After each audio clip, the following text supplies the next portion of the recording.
నిజమైన విశ్వాసం విధేయత చూపుతానని భారతదేశ సార్వభౌమాధికారాన్ని సమగ్రతని కాపాడుతానని ఆంధ్రప్రదేశ్ రాష్ట్ర మంత్రిగా నా కర్తవ్యాలను శ్రద్ధతో అంతఃకరణ శుద్ధితో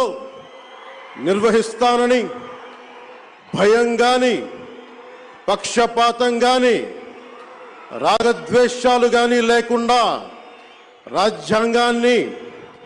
శాసనాలని అనుసరించి ప్రజలందరికీ న్యాయం చేకూరుస్తానని దైవ సాక్షిగా ప్రమాణం చేస్తున్నాను. నేను కొణిదెల పవన్ కళ్యాణ్ అనే నేను ఆంధ్రప్రదేశ్ రాష్ట్ర మంత్రిగా నా పరిశీలనకు వచ్చిన